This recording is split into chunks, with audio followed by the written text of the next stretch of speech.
स्वागत है आपका E2E क्लासेस में। अभी तक अगर आपने इस चैनल को सब्सक्राइब नहीं किया है तो आप अतिशीघ्र इसे सब्सक्राइब कर लीजिए, क्योंकि इस चैनल पर आपको ऐसे बहुत से इंपॉर्टेंट नोट्स, इंपॉर्टेंट आइडियाज़ और एक मोटिवेशन मिलने वाला है अपने एग्ज़ाम को लेकर। वो एग्ज़ाम आपका एकेडमिक भी हो सकता है, यूजी, पीजी और बेसिकली नेट। अगर आप इन तीनों से संबंध रखते हैं तो यह चैनल आपके लिए बहुत ही सुविधाजनक साबित हो सकता है। तो आज इस चैनल में मैं लेकर आई हूँ इस वीडियो में आकाशदीप कहानी को, जो कि यूनिट 7 में नेट जेआरएफ वाले पोर्शन में उसके सिलेबस में है। ठीक है, तो आकाशदीप कहानी को तो आप कई बार पढ़ चुके होंगे। वैसे मैं बता दूं एक चीज़ कि ये वीडियो जो नेट की तैयारी कर रहे हैं उन स्टूडेंट के लिए भी बहुत इंपॉर्टेंट है। जो यूजी में पढ़ रहे हैं बच्चे किसी भी सेमेस्टर में हो, अगर उन्हें आकाशदीप कहानी पढ़नी है तो उनके लिए भी बहुत महत्वपूर्ण है, और अगर पीजी में है तो भी। यानी आप वस्तुनिष्ठ तैयारी करें या फिर व्याख्यात्मक रूप में तैयारी करें, किसी भी रूप में आप तैयारी करें, ये वीडियो आपके लिए बहुत ही मारक और बहुत ही कारगर सिद्ध हो सकता है। तो बच्चों, आकाशदीप कहानी को आप बहुत पहले या फिर अपने तरीक़ों से अनेक बार पढ़ चुके होंगे। फिर भी अगर आप पढ़ चुके हैं तो मैं एक बार बता दूं कि एक बार आपको यह वीडियो ज़रूर सुन लेना चाहिए। और जो विद्यार्थी नहीं पढ़े हैं तो उनके लिए खैर कोई बात नहीं, बहुत सारी नए मुद्दों पे हम लोग बात करेंगे, महत्वपूर्ण बिंदुओं पे बात करेंगे। और ये वीडियो आपके लिए खास इसलिए होने वाला है क्योंकि इस वीडियो में ऐसे तमाम पॉइंट मैं निकाल कर लेकर आने वाली हूँ आपके लिए, जो कि शायद उस पर ध्यान आपका न गया हो, वो आपके ध्यान से उतर गया हो। तो वस्तुनिष्ठ यानी ऑब्जेक्टिव रूप में हम लोग तैयारी करेंगे, और साथ ही बात करेंगे कि नेट के दृष्टिकोण से पिछले जितने भी बार एग्जाम हुए हैं उसमें कौन कौन से और किस तरह के क्वेश्चन आकाशदीप कहानी से आ चुके हैं। तो बने रहिएगा अंत तक हमारी वीडियो के साथ, क्योंकि आपको कदम कदम पर कुछ नई जानकारी तो मिलेगी ही। तो चलिए शुरू करते हैं आकाशदीप कहानी। आकाशदीप एक ऐसी कहानी है जो कि ऐतिहासिक भावभूमि पर रची गई है। रचयिता है जयशंकर प्रसाद, और इनके जो किरदार होते हैं वो तो बहुत ही अनूठे होते हैं। अनूठे किस मामले में होते हैं? तो अनूठे इस मामले में होते हैं कि उनके जो किरदार होते हैं वो द्वंद्व से जूझते हैं। इनकी कहानियों में जो दृश्य होते हैं वो बहुत ही अलग होते हैं, भावपूर्ण होते हैं। तो इस कहानी की शुरुआत होती है एक जहाज से। जहाज समुद्र के बीचों बीच समुद्री इलाका है, जहाज समुद्र में चल रहा है, वहाँ पर बंदी है और दो बंदियों की बातचीत शुरू होती है। बातचीत कैसे प्रेम में बदलता है, वो बातचीत कैसे मातृभूमि के प्रेम को दिखलाता है, वो बातचीत कैसे प्रकृति प्रेम को दिखलाता है, इन तमाम बिंदुओं पे बात होगी। बहरहाल हम लोग फिर से एक बार आकाशदीप कहानी को देख लेते हैं।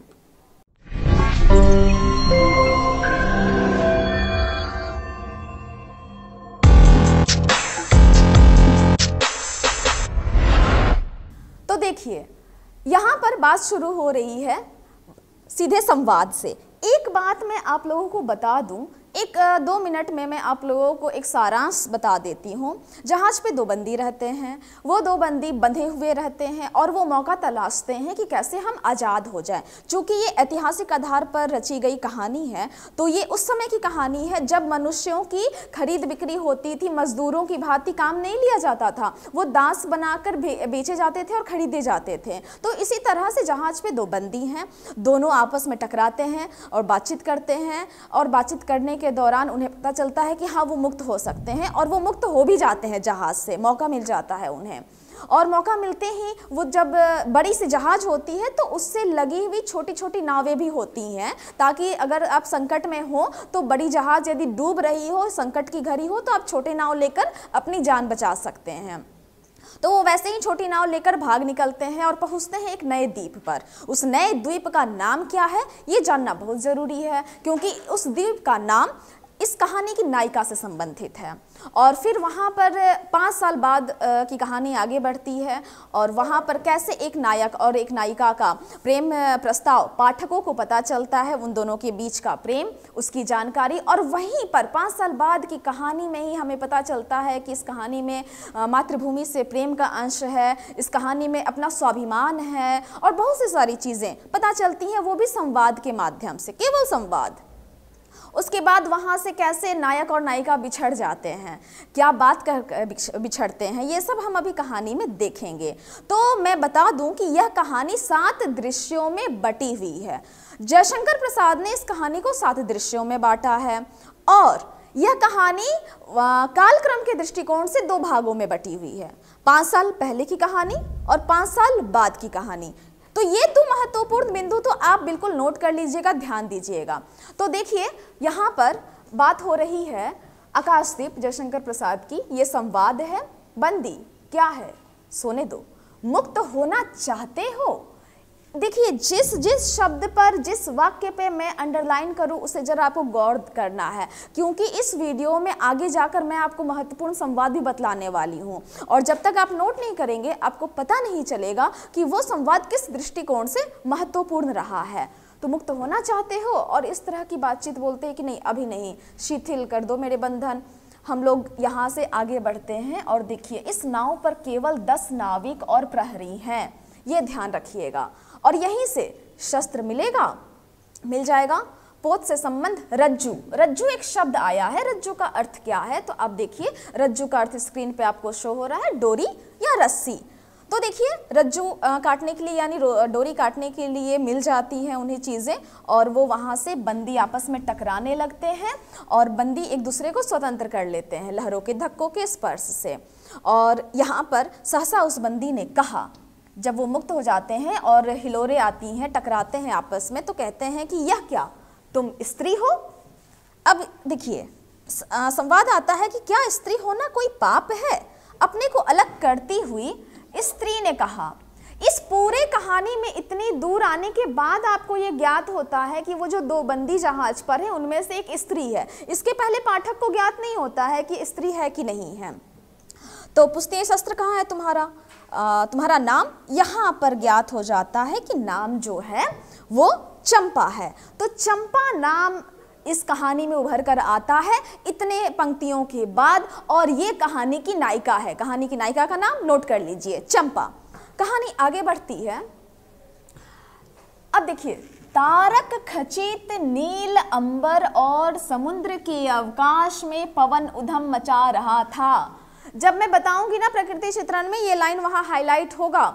यहाँ पर जयशंकर प्रसाद का प्रकृति चित्रण देखिए कैसे, तारक खचित नील अंबर, अंबर मतलब आसमान, नीला आसमान और तारों से खिंचा हुआ, यानी संध्या बेला है और आसमान में तारे आ गए हैं। तो कोई अन्य अगर लेखक होगा तो कहेगा कि भाई संध्या बेला है, आसमान में तारे टिमटिमा रहे हैं, लेकिन जयशंकर प्रसाद कहते हैं कि तारक खचित यानी आसमान में तारों की एक रेखा बन गई है, तारों को खींच दिया गया है, वो छा गए हैं।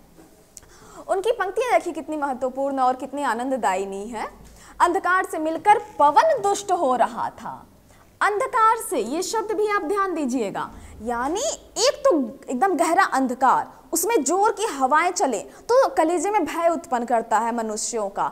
तो अंधकार से मिलकर पवन उधम मचा रहा था, यानी कि ये जो प्रकृति का चित्रण है मनुष्य के मन पे क्या प्रभाव डालेगा इसका जिक्र यहाँ पर हो जा रहा है। कितने खूबसूरती से प्रसाद जी ने यहाँ अंकन किया है कि समुद्र में आंदोलन था, नौका लहरों में विकल थी, यानी अब हमें ज्ञात हो रहा है कि समुद्र में अब आंधी आने की संभावना है, यानी समुद्र की लहरें एकदम उठापटक चल रही हैं, हिलोरें आ रही हैं, जहाज हिल रहे हैं, आंधी आने वाली है। अब देखिए सावधानी से कृपाण निकालकर लुढ़कते हुए बंदी के समीप पहुंच जाती है। पथ प्रदर्शक ने चिल्लाया, आंधी। अब यहीं पर यह समय है जब दोनों कैदियों को आजाद होने का मौका मिल जाता है, समय मिल जाता है। आपत्ति सूचक तूर्य बजने लगा। तूर्य का मतलब क्या होता है? आपत्ति सूचक तूर्य। जब भी खतरे की घंटी बजती है ना, हम लोग आज की भाषा में कहते हैं कि खतरे की घंटी बजना, तो वो समय आपत्ति यानी ऑब्जेक्शन वाला पल था कि अब सावधान हो जाओ, रिलैक्स नहीं रहो, वरना आंधी है, आंधी में अगर नाव पर जहाज अगर डूबने लगा तो आप भी डूब जाओगे। तो सावधान होने की मुद्रा के लिए तूर्य, तूर्य का मतलब वो एक वाद्य यंत्र लोग जहाज पे रखते थे जो कि युद्ध के समय बजाया जाता था, तो तूर्य वाद्य यंत्र का नाम है।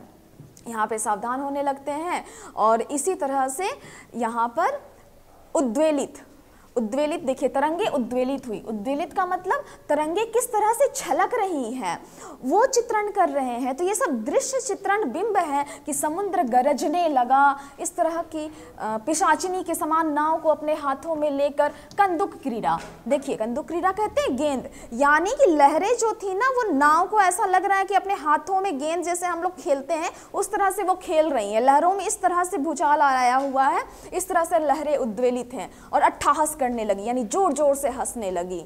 तो आंधी का ये था कि वो जहाज को अपने गेंद समझकर वो इस तरह से उछाल रही है, इतना भयावह स्थिति उस वक्त उत्पन्न हो गया था और एक ही झटके में नाव स्वतंत्र हो जाती है, दोनों बंदी हंसते हैं और आंधी के हाहाकार में कोई उनकी हंसी नहीं सुन पाता है। यहाँ पर पहला दृश्य समाप्त हो गया। पहले दृश्य में क्या हमें पता चला? पहले दृश्य में ये पता चला कि यहाँ पर एक जहाज पर 2 बंदी हैं और 10 नाविक एक प्रहरी है, उन सब के बीच में आंधी आती है और वो जहाज से मुक्त हो जाते हैं। अब आइए दूसरे दृश्य में। दूसरे दृश्य में देखिए, अनंत जल निधि का उषा का मधुर आलोक फूटा, यानी सवेरा हो चुका है और यहाँ से ये लोग अपना नाव लेकर निकल चुके हैं और इन्होंने देखा कि पोत का कोई पता नहीं है, नाविकों ने, बंदी मुक्त है, यहाँ से बंदी मुक्त हो जाते हैं। नायक ने कहा, बुद्धगुप्त तुमको मुक्त किसने किया? अब यहाँ देखिए, इतनी पंक्तियों के बाद हमें ज्ञात हो रहा है कि दूसरे किरदार का नाम बुद्धगुप्त है और नाव पे एक अन्य व्यक्ति भी है जिसे नायक कहा जा रहा है। तो ये नायक पहले यानी बड़े से जहाज के ऊपर वो एक कारीगर था, वो एक वहाँ का सैनिक था या जो कहिए कार्यकर्ता था और वो भी इस जहाज पर इन लोगों के साथ है। तो ये कहता है कि बुद्धगुप्त तुमको मुक्त किसने किया? अब देखिए, बुद्धगुप्त मुक्त किसने किया? तो कृपान दिखाकर कहा इसने।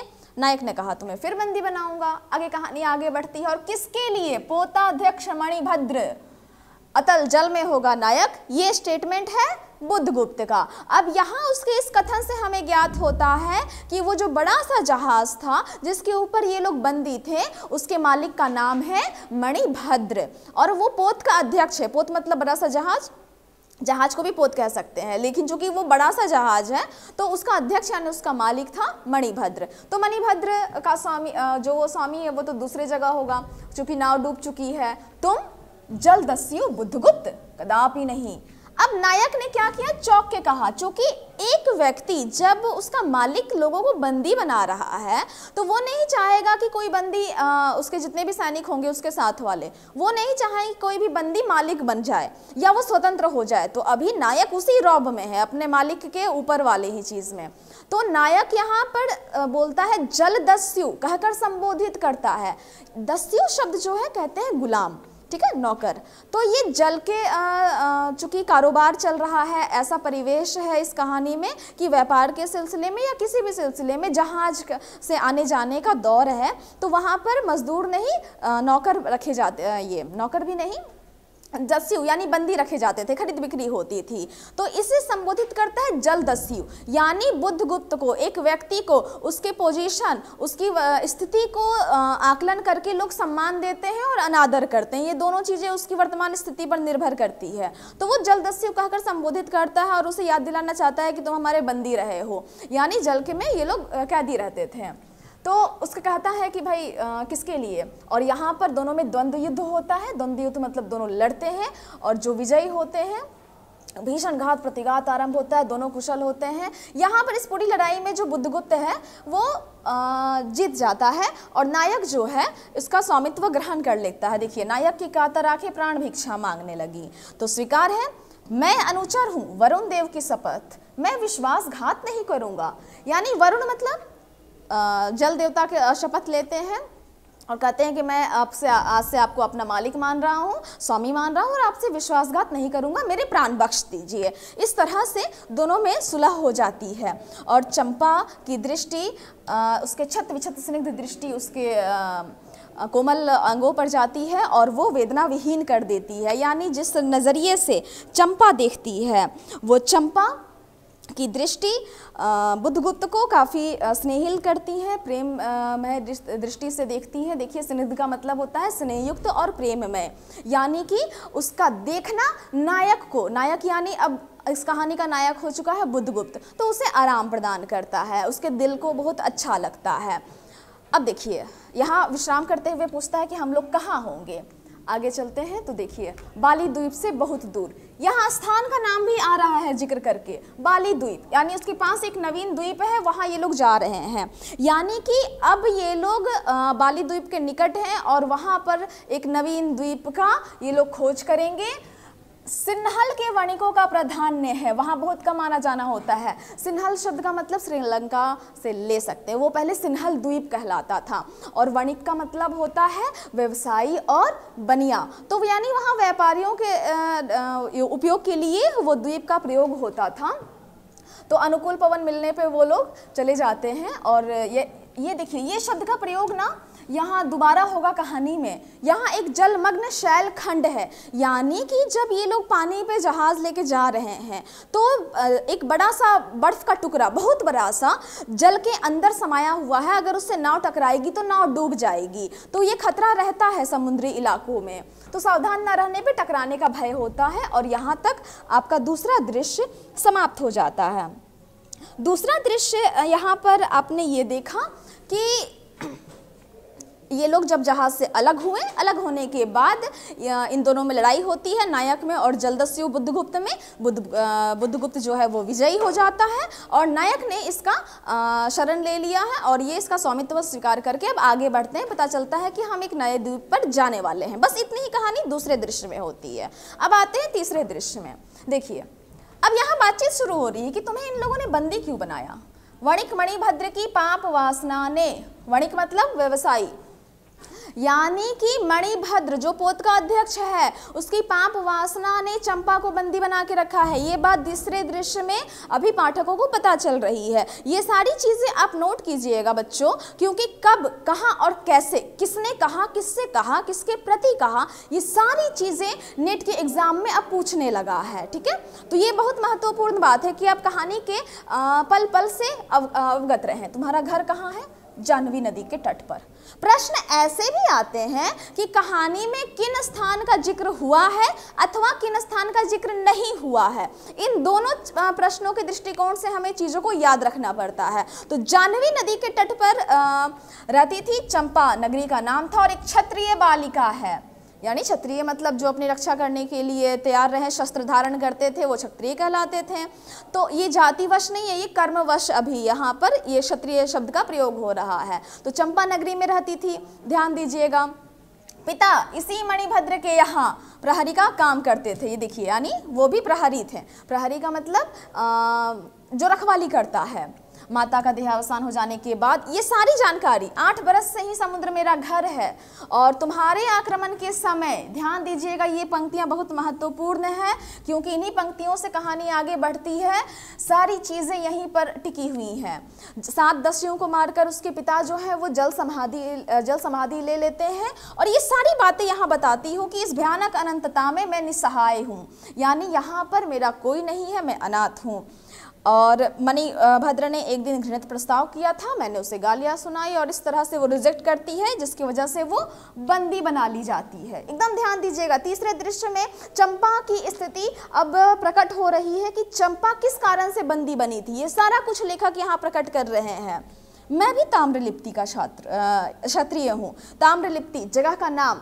युवक बुद्धगुप्त कहाँ से संबंध रखता है उसकी जानकारी मिल गई, परंतु दुर्भाग्य से, यानी इसकी स्थिति के बारे में वैसा डिक्लेयर नहीं कर रहे हैं, जानकारी नहीं दे रहे हैं कि बुद्धगुप्त की कैसी स्थिति बन गई थी कि वो दस्यु बन गया, लेकिन दुर्भाग्य से किसी तरह बन गया। और यहाँ पर अब ये लोग बात करते हैं कि अब हम लोग क्या करें अपने लाइफ के बारे में, तो कहते हैं कि अपने अदृष्ट को अनिर्दिष्ट ही रहने दूंगी। अनिर्दिष्ट मतलब न बताया हुआ, यानी अदृष्ट, यानी जो भविष्य मैंने देखा नहीं है। यानी ये पूछता है ना कि अब तुम क्या करोगी, अब तुम क्या करोगी, तो चंपा का कथन है कि मैं अपने अदृष्ट को अनिर्दिष्ट ही रहने दूंगी, यानी जो मेरा भविष्य है उसके बारे में मैं सोचूंगी नहीं और जो प्लानिंग कर रही हूँ वो भी मैं नहीं बताऊंगी। चंपा की आंखें निसिम प्रदेश में निरुद्देश हो गई। निसिम मतलब असीम, जिसकी सीमा ना हो। निसिम शब्द को ध्यान दीजिएगा। यहाँ पर आकांक्षा के कोई लाल डोरे नहीं थे। धवल अपांगों में बालिका जो है, अपांगो मतलब अशरीरी। यहाँ पर इस वाक्य को आप ध्यान दीजिएगा। धवल अपांगों में बालकों के सदृश विश्वास था। धवल मतलब एकदम साफ सुथरा, अपांगो मतलब अशरीरी, तो अशरीरी जो शरीर के साथ ना हो, यानी उसकी दृष्टि ऐसे अनंतता में खोई हुई थी, ऐसा लग रहा था कि उसकी दृष्टि उसके शरीर के साथ जुड़ी हुई नहीं है। कुछ ऐसा चित्रण करना चाह रहे हैं, जैसे होता है ना, हम एकटक किसी चीज को देखते जाते हैं और खो जाते हैं, एकदम सुध बुध नहीं होता है कि कौन हमारे पास आके बैठ गया या हमारे बगल से वो पास होकर चला गया क्रॉस करके, तो वैसी स्थिति। इसीलिए यहाँ पर अशरीरी शब्द का प्रयोग किया है जयशंकर प्रसाद ने। यहाँ ये मत समझिएगा कि उसकी आंखें उसके शरीर में नहीं है, ठीक है।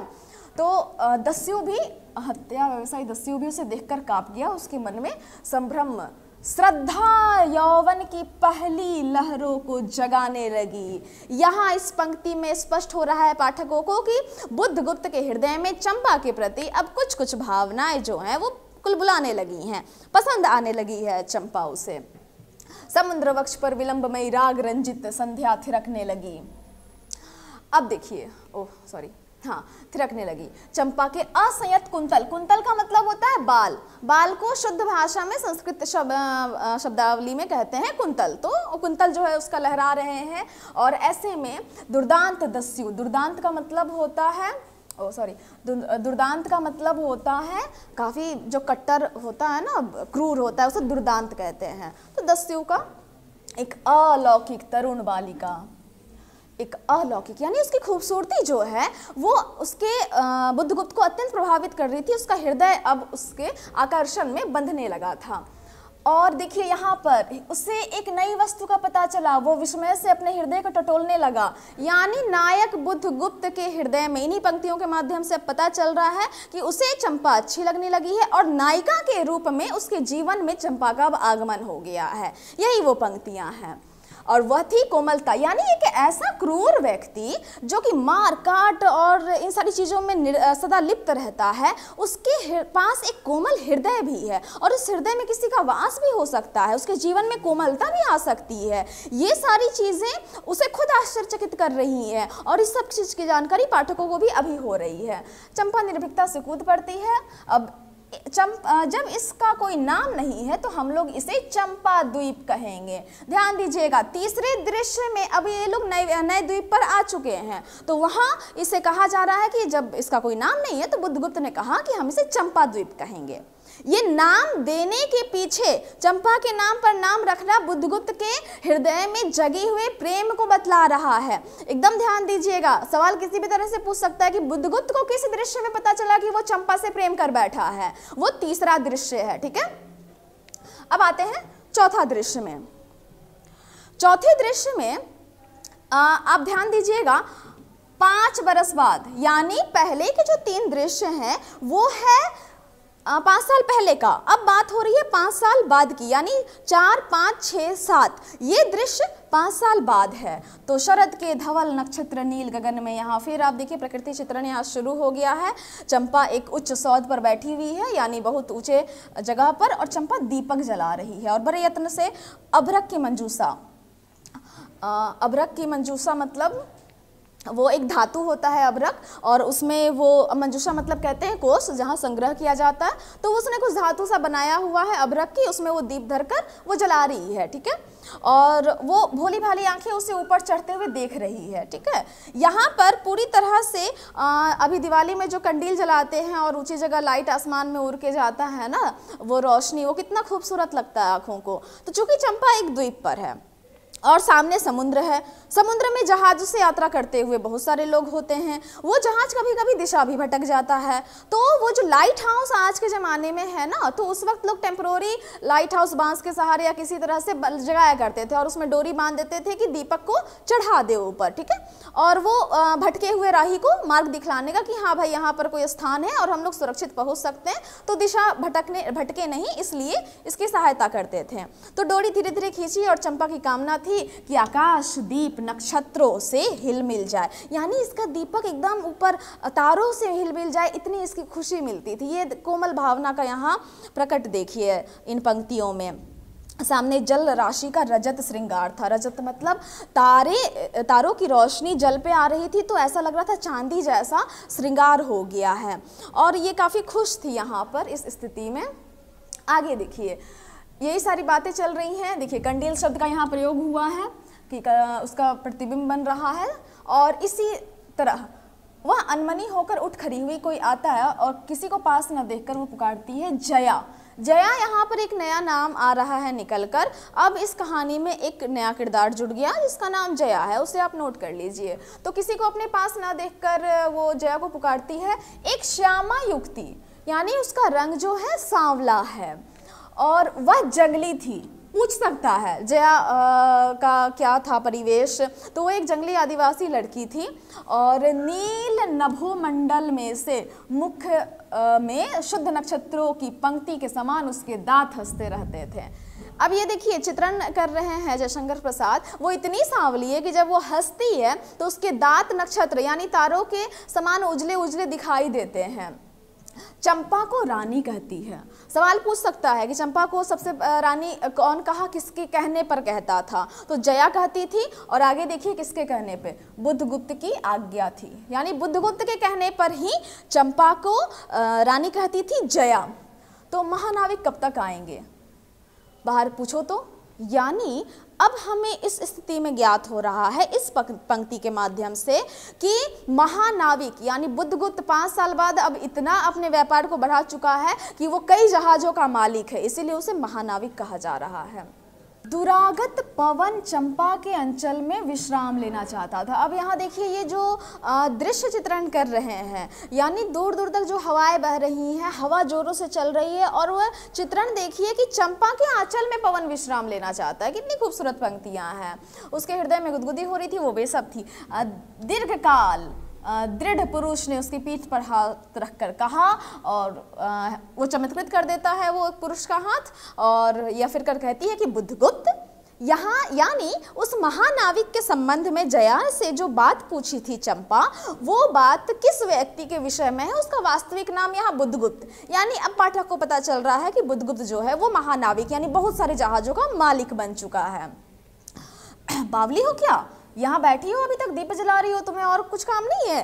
ये सवाल चंपा के हृदय को चोट पहुंचाता है। और यहाँ से देखिए चंपा क्या उत्तर देती है।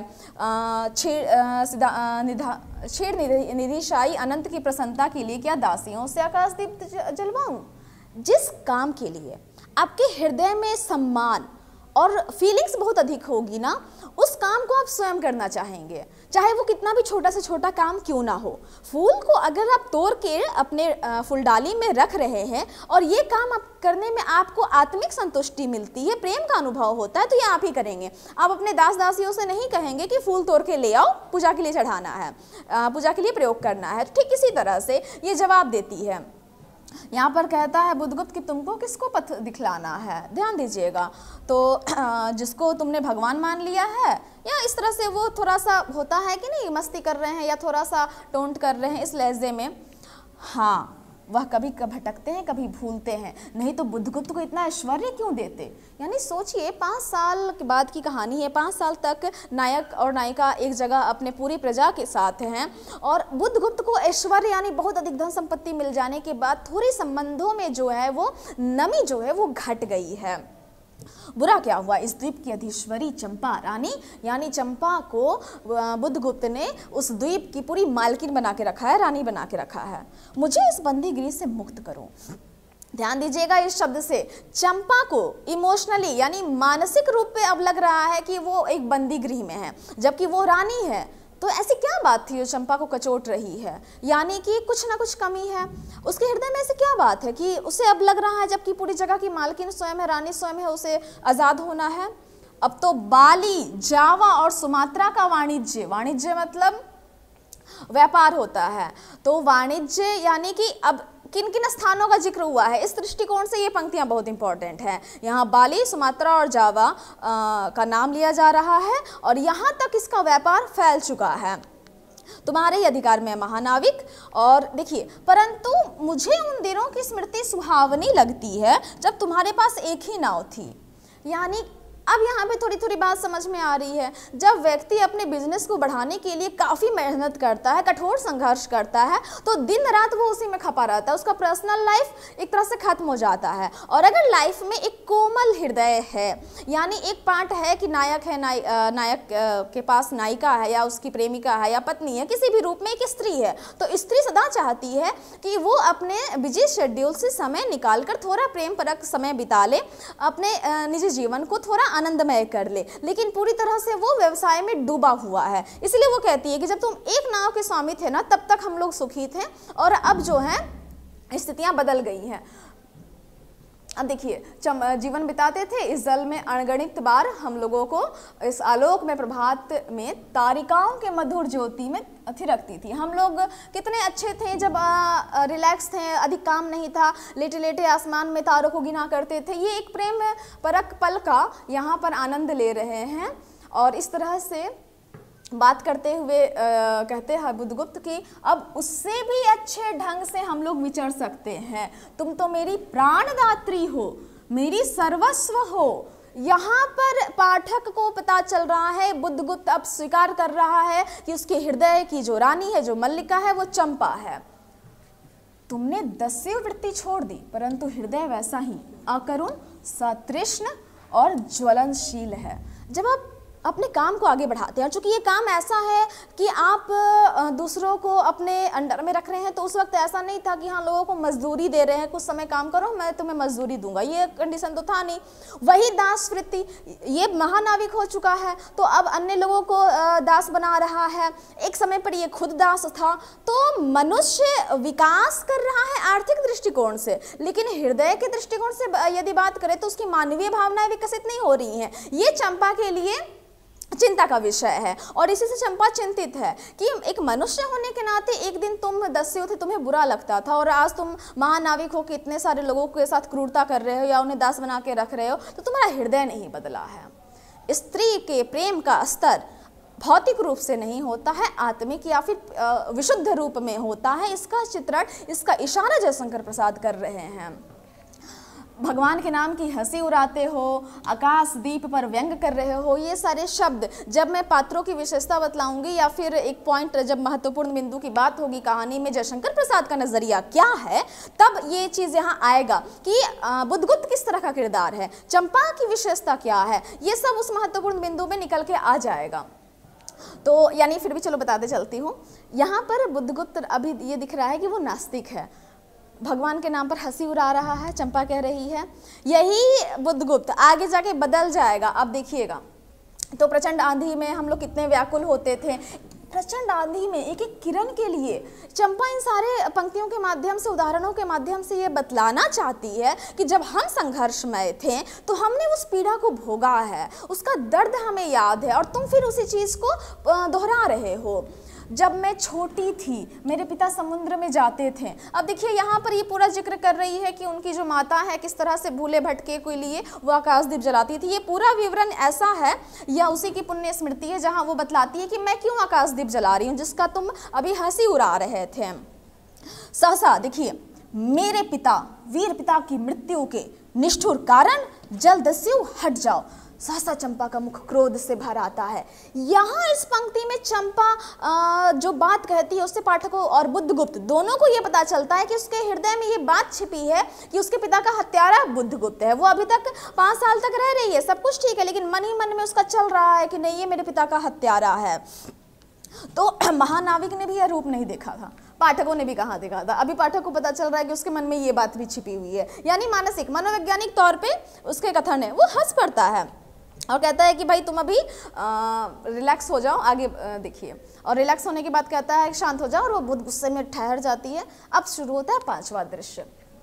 5वें दृश्य में जो बात होती है ना, चंपा और जया दोनों एक जगह नाव लेकर टहलने चले जाते हैं। चूंकि हम लोग थल पर रह रहे हैं, भूमि पर रह रहे हैं, तो मैदानी इलाके में निकल जाएंगे, पार्क में निकल जाएंगे। वो लोग तो चारों तरफ से जल से घिरे एक द्वीप में रह रहे हैं। तो द्वीप में क्या होता है, वो छोटे से नाव लेकर जल विहार करने चले जाते, चलो थोड़ा सा घूम के आते हैं नाव पे। वहाँ पे आप देखिए जया के साथ जब वो नाव खेने लगती है, जया नाव खेने लगी है, तो वहाँ पर इसका स्टेटमेंट देखिए, ध्यान दीजिएगा। चंपा कहती है इतना जल इतनी शीतलता, हृदय की प्यास न बुझी, पी सकूंगी। अब ये जो पंक्तियां, ये जो संवाद है ना, ये इसके हृदय में कोमलता और विशुद्ध प्रेम के चिन्ह को दिखला रहा है। उसके हृदय में प्रेम है, वैभव है, विलास है, सब कुछ है। क्या वो इस चीज को समेट पाएगी? उसके जीवन में जो भी खुशियां हैं या जो उसे मिल भी जाएंगी, या फिर जैसे वेला में चोट खाकर सिंधु चिल्ला उठता है, उसी के समान रोदन करूं। अब देखिए यहाँ पर व्यक्ति यानी किरदार के मन में द्वंद्व चल रहा है। जयशंकर प्रसाद अपने किरदार को द्वंद्व की स्थिति में ला देते हैं। यहाँ की जो चीज़ें हैं अभी चंपा के पास उपलब्ध, उन चीज़ों को लेकर वो काफ़ी खुश हो, समेटे कैसे अपनी खुशियाँ, या फिर वो उन चीज़ों पे रोए एकदम। कहना है हमारे भाषा में कहा जाता है ना कि देशज शब्दों में कि फूंका फाड़ के रोना, यानी खूब कस के वो रोए चिल्लाए। ये चीज़ें वो समझ नहीं आ रही है। और इसी तरह से देखिए यहाँ पर बुद्धगुप्त से वहाँ पर मिलती है। अब ये लोग क्या है, एक जगह आके बैठ गए हैं। चंपा बजरे पर चढ़ गई है, बजरे मतलब नाव जो है वो अब किसी किनारे पर लग गई है और ये लोग बैठ गए। यहाँ पे बुद्धगुप्त बोलता है कि पास ही देखिए जलमग्न शैलखंड है। मैंने कहा था ना उस दृश्य में कि ये फिर रिपीट होगा, यानी वो लोग जहाँ पर एक बड़ा सा बर्फ का टुकड़ा पानी के अंदर है, तो कहता है बुद्धगुप्त की यहाँ पर जलमग्न शैलखंड है और शैलखंड से ना टकरा जाएगी तो डूबने का डर रहेगा, तुम लोग इस तरह घूम रही हो। यहाँ पर कहती है चंपा कि अच्छा होता इस जल में बंदी होना कठोर प्राचीरों से तो अच्छा है। प्राचीर मतलब बड़े से महल में बंदी होने से अच्छा है कि मैं जल में बंदी हो जाऊँ। ये उसके हृदय की पीड़ा बोल रही है, ध्यान रखना। अब देखिए यहाँ पर ये चंपा, आप बुद्धगुप्त का पूरा स्टेटमेंट आप पढ़िए। इस पूरे स्टेटमेंट में आपको लगेगा महानाविक यानी बुद्धगुप्त जो है वो कह रहा है कि तुम क्या नहीं कर सकता हूँ मैं तुम्हारे लिए, तुम एक बार कह के तो देखो। जिसके नाम से पूरा बाली जावा का आकाश गूंजता है, पवन थर्राता है, वो व्यक्ति घुटने के बल चंपा के सामने छलछलाई आंखों से बैठा था। यहाँ पे जयशंकर प्रसाद चित्रण कर रहे हैं कि पूरा व्यापार साम्राज्य जो स्थापित कर चुका है वो एक स्त्री के सामने घुटने पर बैठा है, जिसके नाम से भी लोग थर्राते हैं, डरते हैं। तो ऐसी चीज़ें यहाँ पर अब दृश्य चित्रण देखिए कि दोनों में प्रेम जो है प्रगाढ़ होता, आलिंगन होता है और सहसा चैतन्य होकर जब वो आलिंगन कर लेते हैं, दृश्य चित्रण करते हैं, सहसा बोध होता है कि ये क्या कर रही है चंपा, और अचानक से अलग होती है और कहती है कि बुद्धगुप्त, पूरा स्टेटमेंट आप देखिए, आज मैं अपनी प्रतिशोध का कृपाण तल जल में डुबो देती हूँ। हृदय ने छल किया, बार बार धोखा दिया। तो वो अपने हृदय से यानी अपने कंचुकी में कृपाण जो छिपा के रखती है वो जल में डुबो देती है कि मैं। अब यहाँ देखिए पूछता है बुद्धगुप्त की विश्वास करूं कि मैं क्षमा कर दिया गया, क्योंकि मृत्यु, उसके पिता की मृत्यु बुद्धगुप्त के द्वारा नहीं हुई थी। तो ये कह रहा है कि तुम्हारे मन में जो भ्रम है वो दूर हो गया, मैं माफ़ कर दिया गया। तो वो कहती है, अब देखिए ये भी स्टेटमेंट कितना खूबसूरत है, विश्वास कदापि नहीं बुद्धगुप्त, जब मैं अपने हृदय पर विश्वास नहीं कर सकी, उसी ने धोखा दिया, तो मैं कैसे कहूँ मैं तुमसे घृणा करती हूँ, फिर भी तुम्हारे लिए मर सकती हूँ। अंधेर है जलदस्यु, मैं तुम्हें प्यार करती हूँ। इस पांचवें दृश्य में, पांचवा दृश्य चल रहा है ना, देख लीजिएगा आप लोग एक बार। तो इस दृश्य में पता चल रहा है कि चंपा ने भी अपने प्रेम को बुद्धगुप्त के सामने स्वीकार कर लिया। ये बहुत ध्यान रखिएगा, अगर पूछ सकता है एग्जाम में किसी भी तरह से सवाल बन सकते हैं कि किस दृश्य में चंपा ने अपने प्रेम को स्वीकार किया है बुद्धगुप्त के सामने, तो वो यही स्टेटमेंट है, घृणा करती हूँ। उसके मन में बैठा हुआ फिर भी वो प्रेम कर रही है। कितनी खूबसूरत पंक्ति है। और यहीं पर ये कहता है कि हम लोग मिलकर एक अपनी सुंदर सी दुनिया बनाएंगे और वहीं पर हम लोग आराम से रहेंगे। अब देखिए छठा दृश्य, कहानी अब अपने पूरे चरम पे जा रही है। चंपा दूसरे भाग में रहती है। यहाँ पर जिक्र हो रहा है कि ताम्र लिपि के बहुत से सैनिक ये सारी साज सज्जा कर रहे हैं, जितने लोग हैं सबको सजा रहे हैं उस पूरे द्वीप को। किस लिए? तो नाविकों को सावधान करने के लिए सुदृढ़ दीप स्तंभ बनाया गया था। आज उसी का महोत्सव है। एग्जाम में पूछ सकता है कि चंपा आकाशदीप कहानी में छठे दृश्य में किस लिए उत्सव मनाया जा रहा है। तो जो चंपा बांस के सहारे या किसी भी सहारे वो एक द्वीप टांगती थी कंदील बनाकर,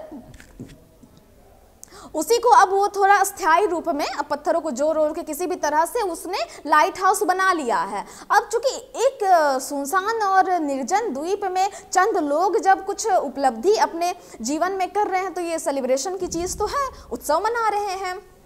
और इन्हीं उत्सवों में आप पढ़िएगा तो जब चंपा पूछती है जया से कि आज इतनी बालिका यहाँ क्यों आई हैं और इस तरह का उत्सव में इतनी शानदार तैयारियां तुम लोग कर रही हो, कारण क्या है? तो वो कहती है चंपा कि आज रानी का ब्याह है ना।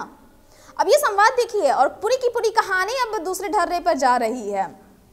यहाँ पर उसे झकझोर कर चंपा ने पूछा, क्या यह सच है? अब वो बुद्धगुप्त जो कि उसकी ओर देख रहा था उससे पूछती है, तो वो कहता है कि यदि तुम्हारी इच्छा हो तो सच भी हो सकता है चंपा, कितने वर्षों से ज्वालामुखी को अपने छाती में दबाए हुई हूँ।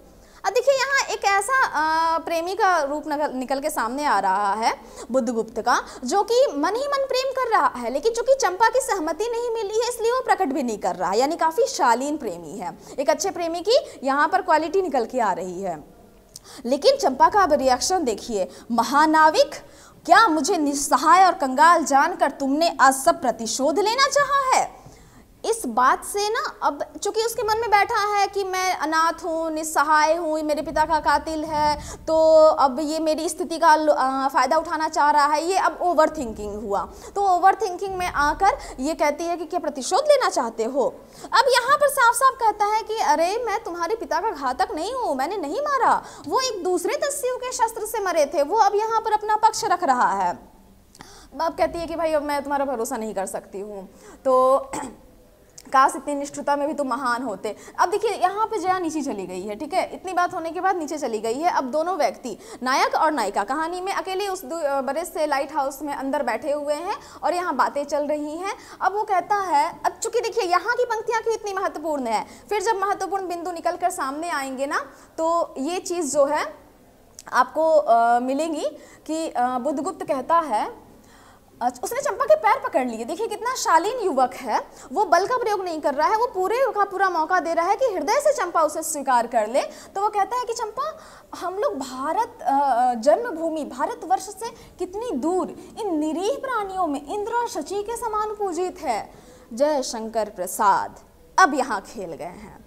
वो अब पाठक को पूरी तरह से भारत की सांस्कृतिक, ऐतिहासिक और वो राष्ट्रीयता की ओर लेकर चले गए कि भारतवर्ष कितना महान है, और यहाँ पर ये बतला रहे हैं कि हम भारतवर्ष से दूर हैं और इंद्र और शची के समान। भारतवर्ष में जो हमारी वेदों से पुराणों से निकल के आ रही होती है कहानियाँ, उसमें जो देवताओं के राजा होते हैं उनको इंद्र कहा जाता है, उनकी पत्नी का नाम शची है। तो आप लोग इस चीज़ को ध्यान रखिएगा कि इंद्र और शची की तुलना वो क्यों कर रहा है बुद्धगुप्त, चूंकि लेखक क्या है, भारतीयता को, उसकी सनातनता को, उसकी गौरवपूर्ण इतिहास को अब यहाँ प्रकट कर रहे हैं, तो ये यहाँ पर इंद्र और शची का प्रयोग करते हैं। पर पता नहीं कौन सा ऐसा अभिशाप लगा है, हम लोग अभी तक अलग हैं। स्मरण होता है वह दार्शनिकों का देश, वह महिमा की प्रतिमा। अब यहाँ देखिए इन पंक्तियों का जिक्र बाद में भी होगा, सारा कुछ अभी नहीं बता रही हूँ, आप लोग बाद में भी देखिएगा कि ये जो कथन है ना बुद्धगुप्त का, कहता है कि मैं वहाँ क्यों नहीं जाता, इतना महिमामयी देश है, भारत भूमि है, केवल तुम्हारे कारण। यहाँ वो बतलाता है कि मैं, अब देखिए चंपा, मैं ईश्वर को नहीं मानता, पाप को नहीं मानता, मैं दया को नहीं समझ सकता, मैं उस लोक में विश्वास नहीं करता, पर मुझे अब अपने हृदय के एक दुर्बल अंश पर श्रद्धा हो चली है। मैंने कुछ देर पहले एक पंक्ति हाईलाइट की थी जहां पर कथन के माध्यम से पता चल रहा था कि बुद्धगुप्त किसी पर भरोसा नहीं करता। मैंने कहा भी था कि वो वहां पर नास्तिक रूप में आ रहा है। अब यहाँ देखिए बुद्धगुप्त अब आस्तिक रूप में आ गया, वो स्वयं कह रहा है कि मुझे अपने हृदय के दुर्बल अंश पे अब विश्वास हो चला है। नास्तिक और आस्तिक का भेद यहाँ खोल रहे हैं जयशंकर प्रसाद। तो ऐसे में ये लोग बात कर रहे होते हैं और ये कहता है कि चलोगी चंपा, पोत वाहिनी के असंख्य धनराशि राज रानी सी जन्मभूमि के अंक में, अंक मतलब यहाँ गोद हुआ, ठीक है, तो राज रानी सी जो जन्मभूमि है उसकी गोद में हम लोग अपनी ढेर सारी संपत्ति को जहाज पे लाद के चलेंगे और आज हमारा परिणय हो, यानी अगर तुम रजामंदी दे दो तो आज हम लोगों की शादी हो जाती है और कल ही हम लोग भारतवर्ष के लिए प्रस्थान कर लेंगे, यानी भारत चले जाएंगे। और महानाविक बुद्धगुप्त की आज्ञा तो सिंधु की लहरें मानती हैं, यानी मेरा तो वर्चस्व है तो हमें कोई दिक्कत नहीं होगी। तो वे स्वयं ही हमें पहुंचा देंगी दक्षिण पवन के समान भारत में पहुंचा देंगी। चलो, वो यहाँ पर अब पूरी बात करता है। ये चीजें केवल बुद्धगुप्त के मन की बात नहीं है। यहाँ इस पूरी छोटी सी पंक्ति में 1-2 वाक्यों में जयशंकर प्रसाद भारत की संपूर्ण ऐतिहासिक, राष्ट्रीय, सांस्कृतिक धरोहर को सामने लाकर रख दे रहे हैं पाठकों के सामने। अब देखिए चंपा का यहाँ पर रिएक्शन क्या होता है। वो कहती है कि बुद्धगुप्त, अब चंपा का यह कथन यहाँ बहुत ही महत्वपूर्ण है। चंपा के इस कथन से ना जयशंकर प्रसाद, मैं आगे ये पॉइंट आपको हाईलाइट करके बताऊंगी कि यहाँ से कौन सी बात निकलकर सामने आ रही है। बहरहाल आप इस स्टेटमेंट को गौर कीजिए और लिख सकते हैं तो लिख लीजिए। कहती है चंपा कि मेरे लिए सब भूमि मिट्टी है, सब जल तरल है, सब पवन शीतल है, कोई विशेष आकांक्षा अग्नि के समान हृदय में प्रज्वलित नहीं है, और सब मिलाकर मेरे लिए एक शून्य है। ये केवल चंपा नहीं है, यहाँ पूरी तरह से जयशंकर प्रसाद उपस्थित हो गए हैं। और किस तरह से, वो मैं थोड़ी देर बाद आपको बतलाती हूँ। तो यहाँ कहती है कि भाई तुम अब अपने देश लौट जाओ, मुझे नहीं जाना, मैं तो यहीं पर रहूँगी। तो बुद्धगुप्त पूछता है, आप पढ़े ही हैं कि बुद्धगुप्त कहता है तुम यहाँ क्या करोगी।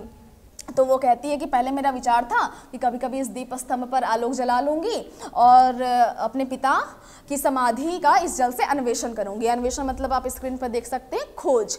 यानी कि इस द्वीप पर रहकर द्वीप स्तंभ जलाकर अपने पिता की समाधि का इस जल में अन्वेषण करूंगी, किंतु देखती हूँ कि मुझे भी इसी जल में जलना होगा, जैसे आकाशदीप इसी तरह जलना होगा। यानी मेरा जीवन इसी तरह से जलेगा।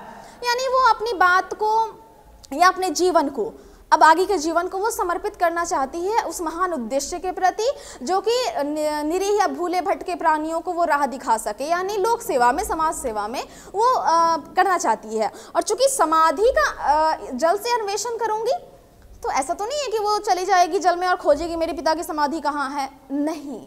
ये प्रतीकात्मक चीज़ें हैं और इस माध्यम से प्रसाद जी इस ओर इशारा कर रहे हैं कि चंपा अब डेडिकेट करेगी अपने बचे हुए जीवन को अपने महान उद्देश्य के लिए, जो कि इसके पिता भी जब जाते थे तो इसकी माँ किस तरह से राह दिखाने के लिए आकाशदीप जलाया करती थी। तो ये उस उच्च विचार से प्रभावित है। अब 7वें दृश्य में आप देखेंगे कि चंपा देखती है और बुद्धगुप्त चला जा रहा है, नाव लेकर भारत भूमि की ओर प्रस्थान कर जाता है। 7 दृश्यों की यह कहानी पूरी तरह से समाप्त हो जा रही है। कितनी भावपूर्ण कहानी है। यहाँ बहुत सारे कथन आए जिसे हमने अंडरलाइन किया। एक नायिका अकेली द्वीप पर रह जा रही है। क्या इतना आसान होता है कि आप जिसे प्रेम करें और आपकी अनुभूतियाँ उसके साथ जुड़ जाएं, फिर भी आप उसे जाने दें अपने जीवन से? तो ये कहानी केवल तथ्यात्मक रूप में महत्वपूर्ण नहीं है।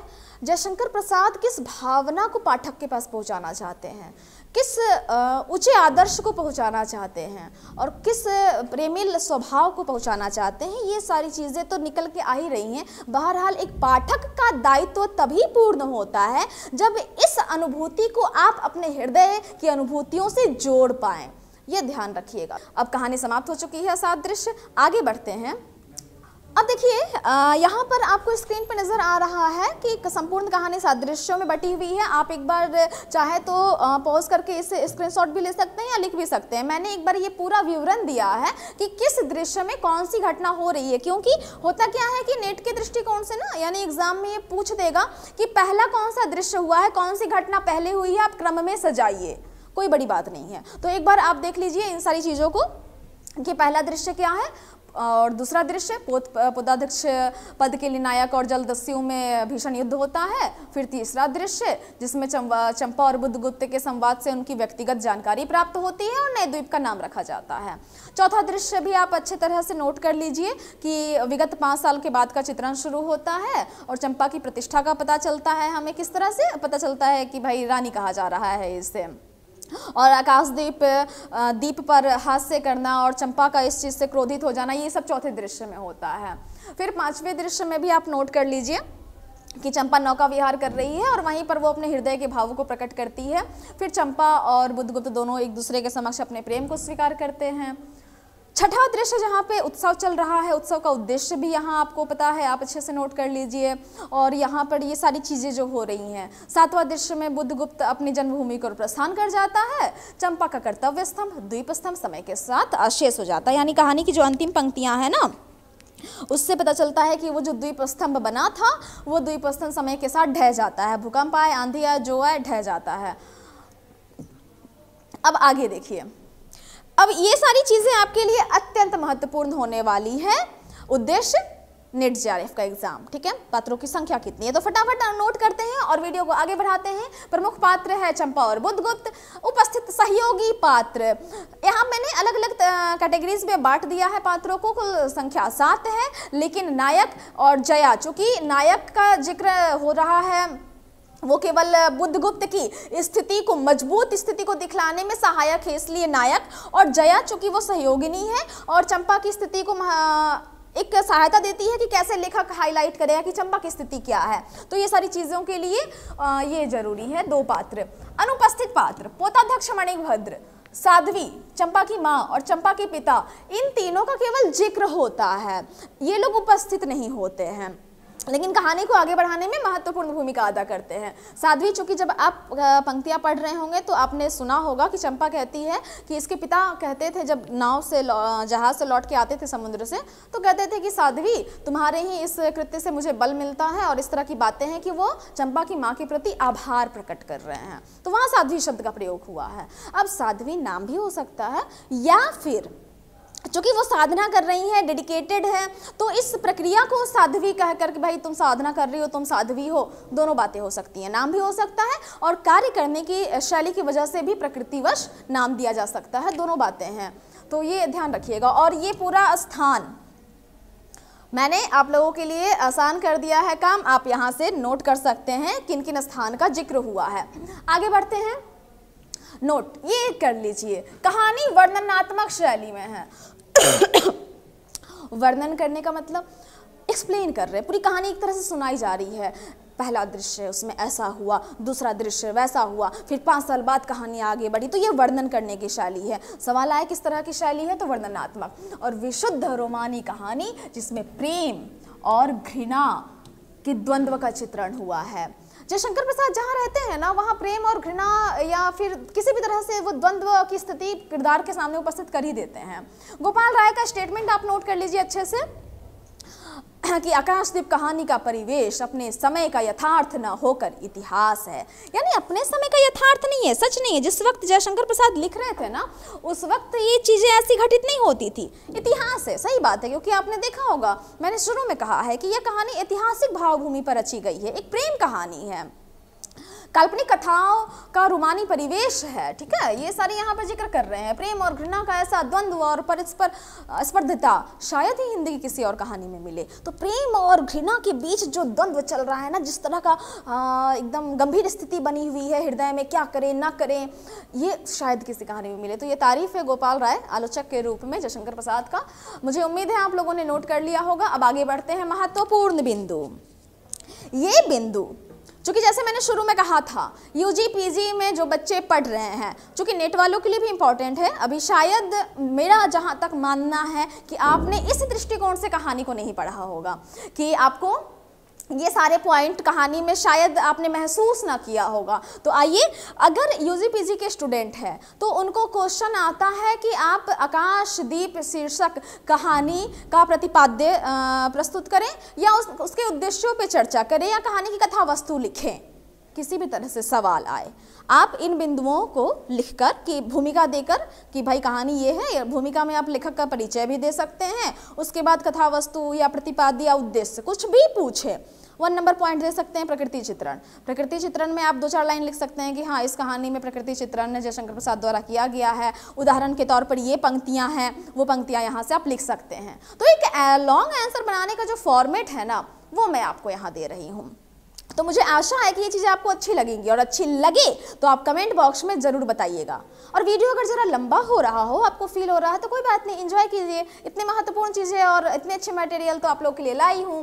तो देखिए, पहले क्या हो रहा है, दास वृत्ति का चित्रण। दास वृत्ति यानी दासों के साथ क्रय विक्रय की चीज़ें ये प्रकट हो रही हैं, एक्सप्लेन कर लीजिएगा आप लोग। पहला ही कथन, बंदी क्या है, मुक्त होना चाहते हो, नहीं सोने दो। ये संवाद ही बतला रहे हैं कि कहाँ पूरा जो ये दृश्य है, ये जो भावभूमि है, ये दास वृत्ति की ओर इशारा कर रही है। तो दास वृत्ति का चित्रण है। प्रसाद के स्त्री संबंधी दृष्टिकोण का पता चलता है। क्या स्त्री होना पाप है? मैं आपको बताऊंगी, चूंकि जो नेट जेआरएफ वाले बच्चे देख रहे हैं इस वीडियो को, कि क्वेश्चन कब कैसा पूछा गया है, तो आप इस लाइन को हाईलाइट करके रखिएगा।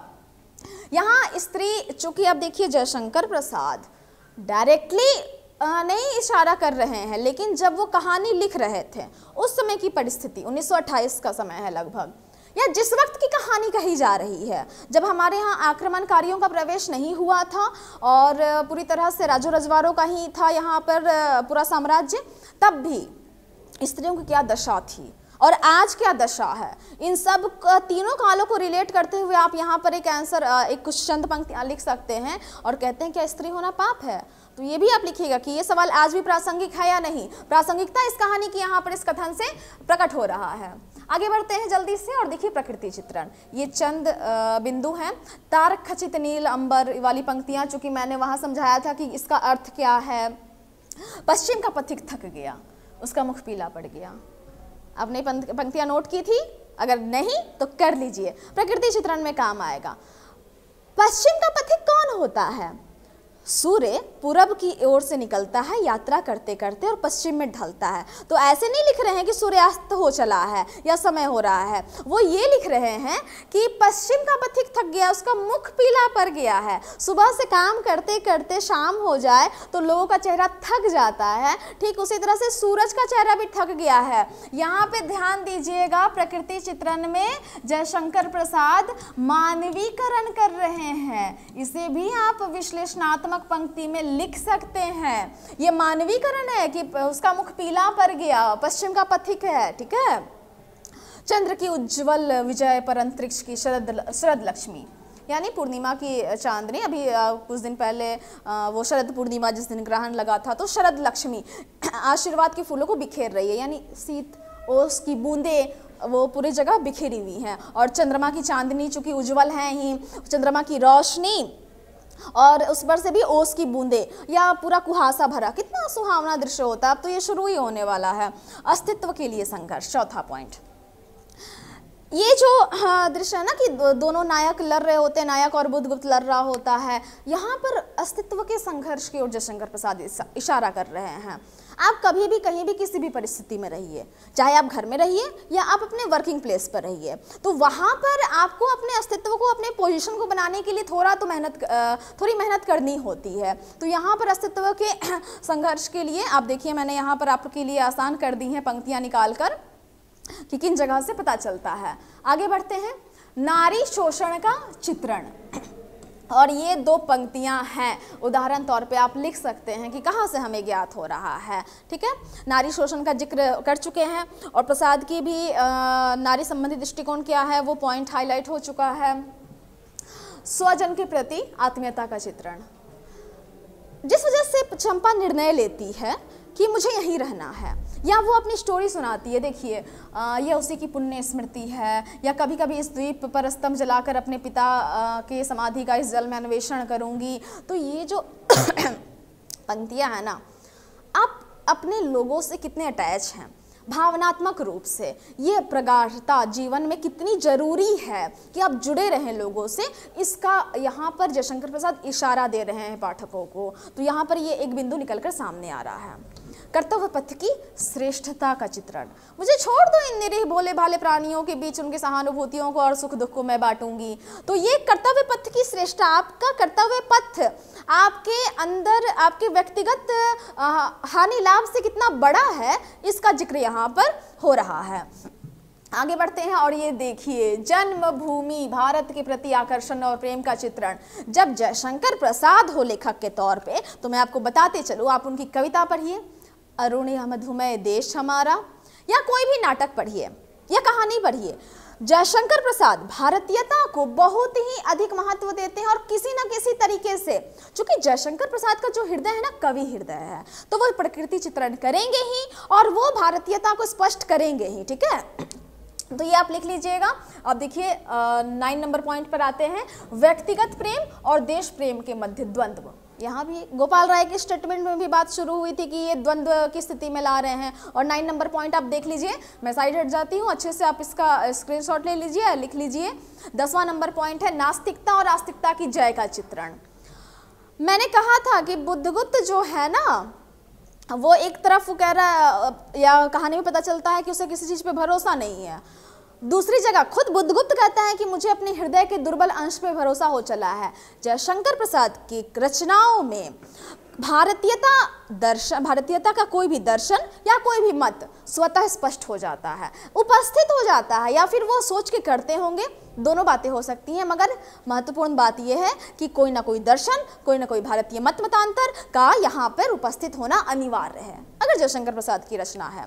तो आस्तिकता और नास्तिकता के बीच जो कि आज भी लोग जूझते हैं, कुछ लोग किसी का वजूद नहीं मानते, कुछ लोग नास्तिक से होते होते आस्तिक हो जाते हैं, इसका चित्रण आप देखिए और अच्छे से नोट कर लीजिए। आस्तिकता की जय, बुद्धगुप्त स्वीकार कर लेता है ना कि मुझे मैं विश्वास करने लगा हूँ प्रेम नाम की चीज़ पर या किसी के अस्तित्व पे। तो ये एक चूँकि आप जीवन में कितना भी विकास कर लीजिए, ये बड़े बड़े व्यक्तियों का, ज्ञानी जनों का अनुभव रहा है कि आपको तो किसी एक पर आस्था रखनी पड़ेगी, वो कोई भी चीज़ हो। तो जहाँ आप किसी भी चीज़ पर आप अपने आप पर भी आस्था रखेंगे ना, तो आप आस्तिक होंगे। यहाँ आस्तिक और नास्तिक शब्द का मतलब केवल भगवान या फिर किसी मूर्ति पूजा या किसी चीज़ पर आप भरोसा करें, ऐसी यहाँ पर बात नहीं है। आप अपने वजूद पे भरोसा रखिए तो आप आस्तिक हैं। तो इस दर्शन से प्रेरित होकर जयशंकर प्रसाद यहाँ उपस्थित कर रहे हैं। आगे देखिए, शून्य दर्शन या विश्व दर्शन। पंक्तियाँ कौन सी हैं? मैंने कहा था कि मैं बतलाऊंगी आगे जाकर। तो जयशंकर प्रसाद की कहानी में शून्य दर्शन, ये जो नायिका है ना चंपा, ये ऐसा नहीं है कि उसके मन में ये बात बैठी हुई है कि उसके नायक बुद्धगुप्त ने उसके पिता का वो हत्यारा है या उसने हत्या की है, तो इस वजह से वो कुंठित नहीं है। ये स्टेटमेंट बता रहा है कि अब वो स्वार्थ या मेरा तेरा वाली भावना से ऊपर उठ चुकी है।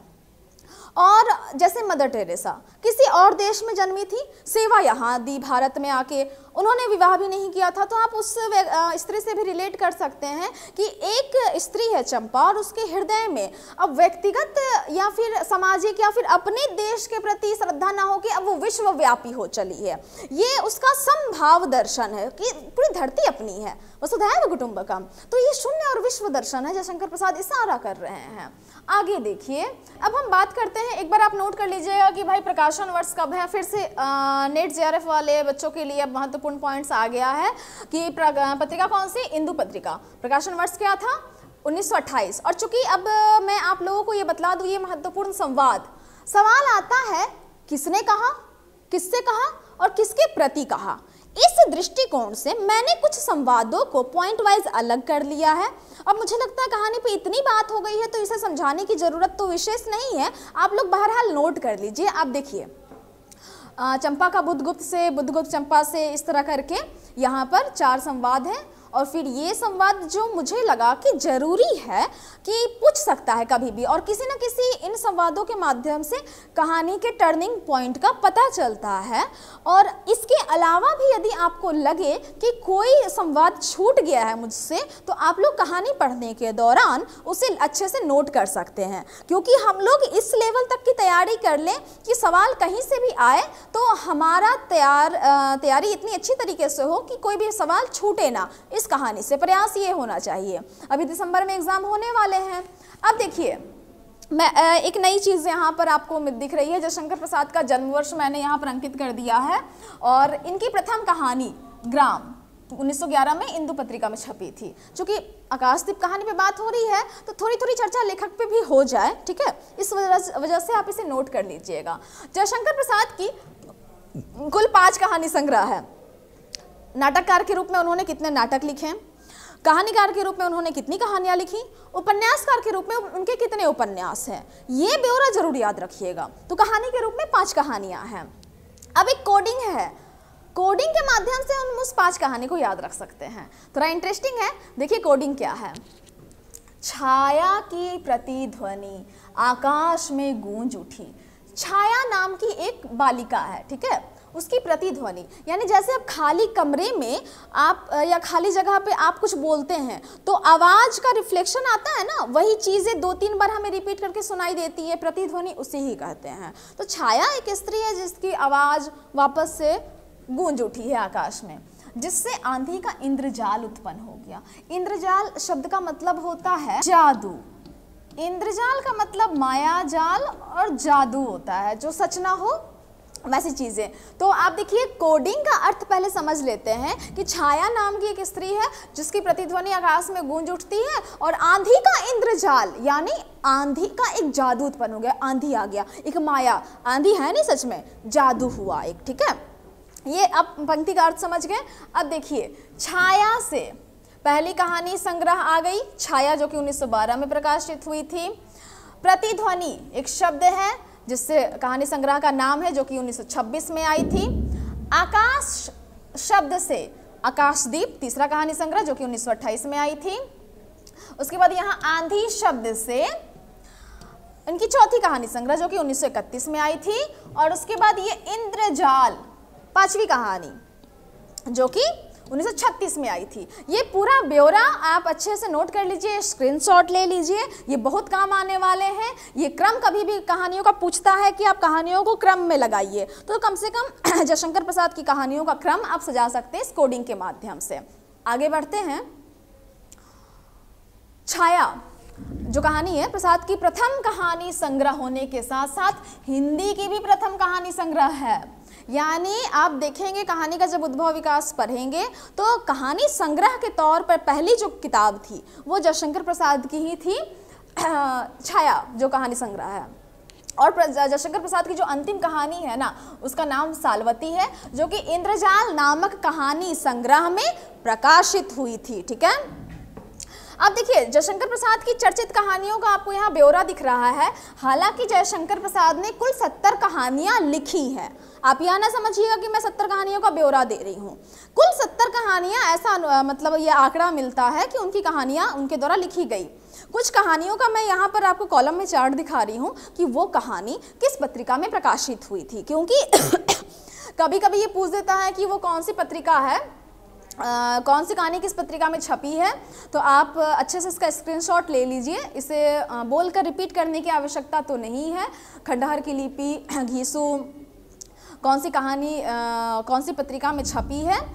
ये जो सालवती कहानी है ना, ये पहले इंद्रजाल में छपी थी, बाद में सरस्वती पत्रिका में भी छपी। अब सरस्वती पत्रिका के संपादक कौन थे, ये रिवीजन के लिए आपको मैं क्वेश्चन दे रही हूँ। उसके बाद आगे देखिए, पिछले कुछ वर्ष के प्रश्नों का मैं यहाँ पर कलेक्शन लेकर आई हूँ आप लोगों के लिए। ये कहानी है, कहानी आपने पूरी सुनी, विश्लेषण आपने सुना। अब सवाल को एक बार सॉल्व कर लेते हैं और इससे आप एक आइडिया लगा सकते हैं किस तरह के सवाल बन सकते हैं। ठीक है, तो देखिए सवालों को। पहला सवाल है, आकाशदीप कहानी की घटनाओं को पहले से बाद के क्रम में लगाइए। और आप देखिए कि ये जो सवाल है ना, ये मार्च 2023 वाले एग्जाम में अभी हालिया ये पूछा गया है, क्रम में लगाना है। तो किसी भी तरीके से दृश्यों को या निरंतरता को वो पूछ सकता है, इसीलिए मैंने दृश्यों को, वस्तु स्थिति को एकदम स्पष्ट किया है, उसे बहुत गौर से आप देखिए। तो पहला ऑप्शन है चंपा द्वारा द्वीप को जलाना, फिर है दीप स्तंभ का महोत्सव, फिर चंपा और जया द्वारा नौका विहार, फिर बुद्धगुप्त और नायक के बीच द्वंद्व युद्ध, और बंदी द्वारा पोत से संबद्ध रज्जू का काटना। यहाँ पर आपको कुल मिलाकर इतने ऑप्शन दिए गए हैं। अब चूंकि आप भी गेस कर लीजिएगा कि आपको याद है कि नहीं, कौन सी स्थिति पहले घटित होती है, कौन सी घटना पहले घटती है। बहरहाल अगर आप इनको गौर से पढ़ेंगे तो आपको क्या लगता है, कौन सी घटना पहले हुई थी? क्या चंपा ने दीप जलाया था? क्या दीप स्तंभ का महोत्सव हुआ था?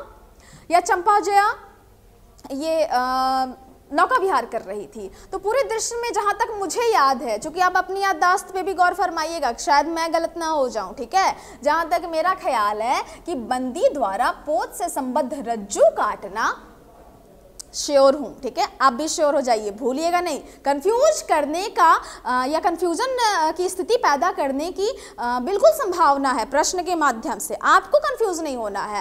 पहले ही दृश्य में दोनों बंदी टकराते हैं और एक दूसरे से मिलते हैं और पूछते हैं भाई रस्सी कटेगी, तो रस्सी यहाँ कटती है। तो ई नंबर जो पॉइंट है ये कहानी में सबसे पहले घटित होती है।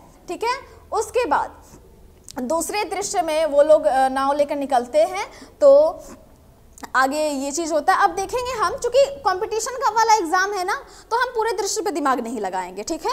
हमें ये श्योर हो गया कि पहला दृश्य क्या हुआ है, दूसरा दृश्य क्या हुआ है, तो हम इस ऑप्शन को यहाँ तलाशेंगे। ई नंबर पहला है ना, तो इस पूरे ऑप्शन में ई आपको कहाँ नजर आ रहा है, देखिए दूसरे नंबर पॉइंट में ई जो पहला हमने सेलेक्ट किया है वो यहाँ नजर आ रहा है। उसके बाद हमने दूसरा भी सेलेक्ट किया। हालांकि एग्जाम में क्वेश्चन को सॉल्व करने का दो तरीका होता है। यदि आप 100% पक्के हैं कि ई नंबर पहला दृश्य है क्रम के अनुसार, तो आप देख लें कि भाई इन सब में ई कहाँ पर है, तो भाई 2 नंबर में है, तो आप टिक कर देंगे, ठीक है। बहरहाल कभी कभी क्या होता है ना, जैसे आप देखिए डी यहाँ भी सेकेंड नंबर पे है, डी यहाँ भी एक मिनट, डी यहाँ भी सेकेंड नंबर पर है, ठीक है। तो हाँ, डी यहाँ भी सेकंड नंबर पे है, यहाँ भी सेकंड नंबर पर है। तो ऐसे में क्या होता है, कंफ्यूजन पा जाता है। अगर ई यहाँ लिख देगा, ई यहाँ लिख देगा, तो आपको दूसरे ऑप्शन की ओर देखना ही पड़ेगा कि दूसरा ऑप्शन क्या है, ठीक है। तो बहरहाल यहाँ ऐसी स्थिति नहीं है, तो हम यहाँ तुरंत टिक कर सकते हैं कि हाँ ई नंबर हमारा ऑप्शन है। फिर भी आप डी के बाद देखिए ए, चंपा का दीप जलाना, ये तीसरी स्थिति है। उसके बाद सी ऑप्शन है, ये चौथा है, और उसके बाद बी है, ठीक है, दीप स्तंभ का महोत्सव। उसके बाद तो ये छठे दृश्य में होता है, सातवें दृश्य में तो वो नाव लेकर चला ही जाता है भारत भूमि की तरफ, अपने मातृभूमि की तरफ। तो ये क्रम है और ये आपका सॉल्व है। तो इस चीज़ को आप जो है बहुत ध्यान से देखिए और नोट कर लीजिए। चलते हैं दूसरे सवाल पर। आकाशदीप कहानी का वर्ण विषय क्या है, ये भी देखिए 2022 में ये सवाल आ चुका है। वर्ण विषय, कथा वस्तु कुल मिला के क्या है, ऑप्शन में देखिए आत्मसमर्पण, पिता की हत्या का प्रतिशोध, प्रच्छन्न प्रेम, पुरुष की निरंकुशता। तो ध्यान देंगे कि पिता की हत्या का प्रतिशोध वाली जो बात है ये थोड़ी चंपा के मन में रहती है, क्योंकि वो उसके प्रेम को स्वीकार नहीं रही है, ये कहीं ना कहीं उसके दिल दिमाग में छाया हुआ है। तो सबसे पहले हम क्या करेंगे कि कौन सी बात कहानी में नहीं हुई है उसे हम लोग अलग कर लेंगे। पूरी कहानी में ऐसा कहीं भी नहीं प्रतीत होता है कि बुद्धगुप्त निरंकुश हो रहा है। निरंकुश मतलब वो जबरदस्ती अपनी भावना, अपनी सोच को चंपा के ऊपर थोपना चाह रहा है। वो कितना, क्योंकि कहानी में वर्णन आता है कि वो बहुत बड़ा व्यवसायी हो गया, फिर भी वो घुटने के बल बैठकर आंखों में आंसू लिए चंपा की पैर के पास बैठा है और वो निवेदन कर रहा है अपने प्रेम को लेकर। तो पुरुष की निरंकुशता नहीं है, तो जहां भी डी ऑप्शन है ना उसे कट कर देंगे। अब बचा दो ऑप्शन हमारे पास, बी और सी, ए और बी, ठीक है। तो आत्मसमर्पण कहीं भी किसी भी एंगल से नहीं हो रहा है। आत्मसमर्पण किया जाता है किसी द्वंद्वी के सामने, कोई हमारे पास शत्रु है उसके सामने हम हार मान ले, हार मानना आत्मसमर्पण कहलाता है। तो पूरी कहानी में ये कहीं नहीं हो रहा है। तो प्रच्छन्न प्रेम यानी हृदय में प्रेम है, ये एक ऑप्शन सही है, सॉरी कट हो गया ना। तो हृदय में जो प्रेम है, खैर ये जो है ना ये ऑप्शन सही है। और पिता की हत्या का प्रतिशोध, बी नंबर। आप देखेंगे बी और सी जहां पर है ये हमारा इस क्वेश्चन का सही आंसर है। आप इसे टिक आउट कर सकते हैं, क्योंकि डी तो हमने पहले ही हटा दिया था। ए और बी चूंकि आत्मसमर्पण होगा नहीं इसलिए ये भी गलत है। सही क्या हुआ, केवल बी और सी। अब आते हैं दूसरे सवाल पर, क्या स्त्री होना पाप है। देखिएगा जून 2019 के प्रीवियस ईयर का क्वेश्चन बैंक यदि आपके पास है तो ये सवाल आपको वहां अंकित दिखेगा। ये सवाल है कि उपर्युक्त संवाद किस कहानी से है। ऑप्शन में है दुलाई वाली, आकाशदीप, लाल पान की बेगम, परिंदे। तो अगर आप कहानी पढ़े हैं अच्छे से, जहां मैंने कहा था कि इस पंक्ति के माध्यम से जयशंकर प्रसाद की स्त्रीवादी दृष्टिकोण की उपस्थिति हो रही है, वो 3 काल में स्त्रियों की स्थिति के ऊपर इशारा कर रहे हैं पाठकों की ओर। तो ये है आकाशदीप कहानी से। बाकी ये सारे ऑप्शन गलत हैं, ये इस कहानी का सही आंसर हुआ। आगे देखिए, प्रकाशन काल के अनुसार निम्नलिखित कहानियों का सही क्रम क्या है।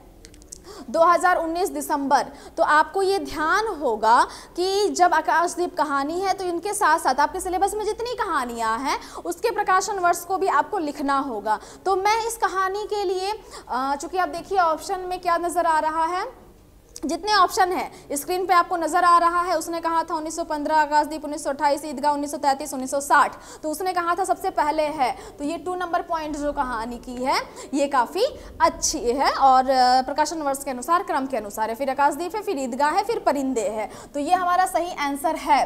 कभी कभी क्या होता है कि उसने कहा था आपको 2 जगह नजर आएगा, तो आपको दूसरी कहानी के अनुसार करना होगा। जैसे देखिए पूरी 3 कहानियों में ना आकाशदीप का क्रम 1 है, यानी आपको चूज करना होगा। कभी कभी आप देखेंगे कि देखिए उसने कहा था यहाँ 2 बार लिखा हुआ है, तो ये आगे पीछे दाएं बाएं और मध्य क्रम से ना पहचानना मुश्किल हो जाता है। तो ये आप पूरा प्रकाशन वर्ष किस पत्रिका में प्रकाशित हुई थी ये सारी चीजें नोट कर लीजिए। आगे देखिए 5वां क्वेश्चन है 2018 में जुलाई में पूछा गया था। आकाशदीप कहानी के पूरी कहानियों में आपको एक तरफ नाम दिया गया है सूची में और दूसरी सूची में पात्रों के नाम हैं और इन दोनों को कॉलम में लगाना है। पूरा सवाल इसी तरह से आता है। आपको ऑप्शन दे दिए गए हैं कोड के जरिए। तो अगर आप कहानी अच्छे से पढ़े हैं तो आपको पता रहेगा कि आकाशदीप कहानी का किरदार है बुद्धगुप्त, आपने लगा लिया, ठीक है। अगर आपने और कहानी पढ़ी है तो आपको पता रहेगा कि उसने कहा था का किरदार है बोधा सिंह।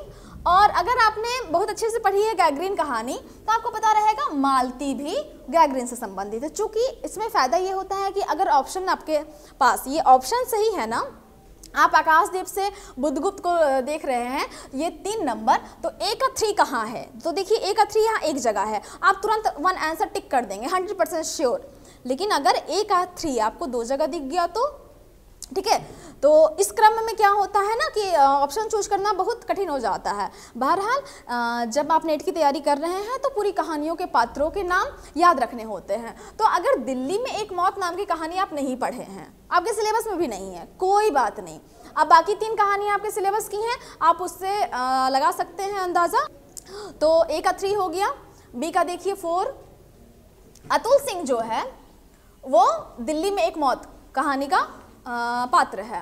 उसके बाद C का 5 हमने सही लगाया है, C का 5 देखिए, और D का 2 मालती। सुनंदा नाम की पात्रा का इस पूरे कहानी के जो ऑप्शन दिए गए हैं उससे इनका किसी का जिक्र नहीं है। तो ये आप पूरा एक बार नोट कर लीजिए अच्छे से क्रम को। कुल मिला के ये 5 आपको कहानियों के क्वेश्चन प्राप्त हो गए कि आपको किस तरह से तैयारी करनी है। आप एक बार क्रम को देख लीजिए, मैं बैक करे जा रही हूँ कि हमने क्या क्या पढ़ा था, क्या क्या देखा था। ये हो गए सवालों का ब्यौरा, तमाम चीज़ें हमने कहानी की एक एक पंक्ति, एक एक शब्द पे बात की कि कहानी में जयशंकर प्रसाद का दृष्टिकोण क्या है, कहानी में किस तरह की चीज़ें घटित हो रही हैं और किस किस एंगल से पूरी कहानी उभर के सामने आ रही है, ठीक है। तो आपको अब ये ध्यान रखना है कि कहानी में जितनी चीज़ों पर बात की गई है वो आप अच्छे से नोट करें, ठीक है, ये बहुत इंपॉर्टेंट है आपके लिए। और दूसरी चीज़ पात्रों के नाम, प्रकाशन वर्ष, सारी चीज़ें आप अच्छे से याद कर लीजिए। तो ऐसा मुझे लगता है कि ये जो हमारा वीडियो है ये आपको बहुत अच्छा लगा होगा और लगेगा ही। और अगर लगता है तो आप कमेंट सेक्शन में हाँ इस चीज़ को जिक्र करना या इस बात को लिखना ना भूलें, क्योंकि ये संवाद ही है जो आपको हमसे जोड़ेंगे और हमें आपसे जोड़ेंगे। अगली वीडियो में मैं और कौन सी नई चीज़ें आपके लिए ला सकती हूँ, आपको अच्छा लग सकता है, इसका भी सुझाव आप दे सकते हैं कि आप किस तरह का दृष्टिकोण या कहानी में कौन सी चीज़ें आपको नहीं समझ में आ रही है किस कहानी में, और उस कहानी के ऊपर आप बात करना चाहते हैं उस पॉइंट के ऊपर, तो ये भी आप लिख सकते हैं वहाँ पर। तो आपके लिए एक छोटा सा काम है, वीडियो को लाइक करना है, शेयर करना है, कमेंट भी करना है और अपने दोस्तों के बीच अधिक से अधिक शेयर करना है ताकि आप डिस्कस कर सकें और सारी कहानियाँ, सारे पॉइंट्स नेट JRF के से संबंधित, सिलेबस से संबंधित आप अच्छे तरीके से समझ पाएँ। तो इस वीडियो को और इस चैनल को लाइक करना और सब्सक्राइब करना ना भूलें और इसी तरह आप बने रहें हमारे साथ। और अगर आप इस नेट के सिलेबस से संबंधित आप ऑफलाइन या ऑनलाइन मोड में हमसे क्लासेस लेना चाहते हैं तो नीचे डिस्क्रिप्शन लिंक में उसका माध्यम दिया हुआ है, उस लिंक के माध्यम से आप हमसे संपर्क भी कर सकते हैं। तो चूँकि आप इस चैनल से बने रहेंगे, आपको और भी वीडियो इस चैनल के माध्यम से प्राप्त होते रहेंगे। तो इसी तरह मिलते हैं अगले वीडियो में अगली कहानी के साथ। तब तक के लिए धन्यवाद, गुड बाय।